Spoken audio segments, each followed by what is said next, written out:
Okay, we're here with Freddie Roach at Wildcard Gym, and I know, Freddie, you're getting ready for a workout with Manny. Can you give us an update? You're about, 3 or 4 days removed from arriving here from the Philippines. How have things been going in preparation for the November 14th fight against Miguel Cotto?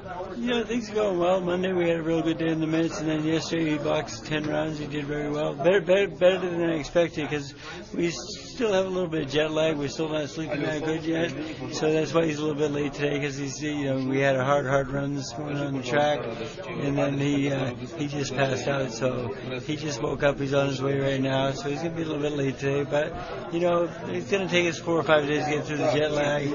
We're gonna box tomorrow 11 rounds, and then Saturday we'll peak at 12, and then from that point on we'll start going the other way and start tapering off. Great. You previously had Manny fight a welterweight fight against Oscar De La Hoya, but clearly that he was at the end of his rope. Now you're fighting another welterweight fight against a guy who's really close to being in peak performance.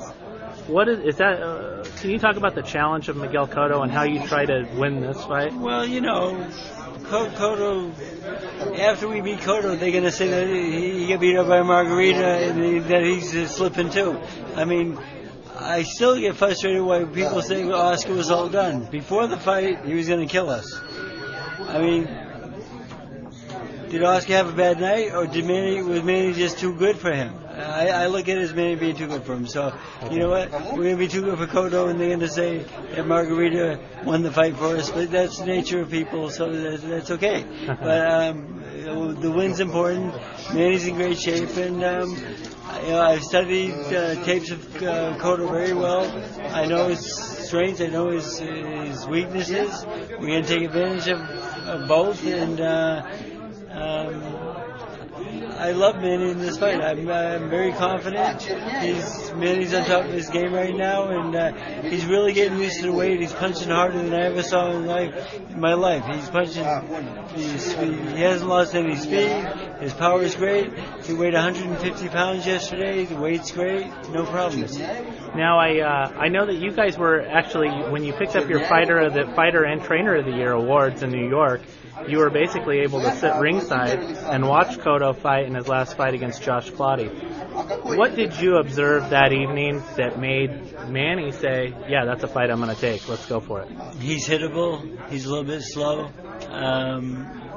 When Manny can hit people, good things happen for us. I mean, I don't worry about people I worry about people that are not hittable. Like, Floyd Mayweather, he worries me a little bit. He's a hard style for us. A guy that's hittable, we usually have success with. So I'm not really, the thing is, he can punch though, and I do respect that. And he has a great left hook, but we know how to get out of the way of that also. I know you always want Manny at the top of your game, at the top of his game before every fight, and this training camp was a little bit different. You spent a lot of time in the Philippines. Did that go well? Is there anything that concerns you at all entering this fight about any distractions or any other outside interests that may be affecting Manny in a negative way before this fight happens? Well, Manny Pacquiao, he has distractions his whole life, it seems like, and he thrives off it. And, the thing is, it was sad that the number of people passed away during the typhoons and so forth, and we did what we could, but we never missed a day of training. We had the first month was great, but then when we broke camp and went to Manila for 5 days, it was kind of chaotic a little bit because everybody was pulling at him and trying to get him to do too much. In the last 8 blocks, and I wasn't really pleased with the way it went because his focus wasn't there. So his condition is great. His focus I had to get back. And I think I got it back yesterday. We boxed 10 really good rounds. His confidence back, and we still have a little bit of jet lag, so he's going to get better tomorrow. And he'll box 11 rounds. And I got 3 good sparring partners, 2 new guys to keep it fresh. Because Manny gets used to sparring partners. He becomes friendly with them, and that doesn't really want to hurt them. So I got 2 new guys tomorrow coming in. To replace Urbano Antillon and Jose Luis Castillo, correct? Yes. Who are you bringing in? Rashad Holloway and Ray Beltran. Okay, great.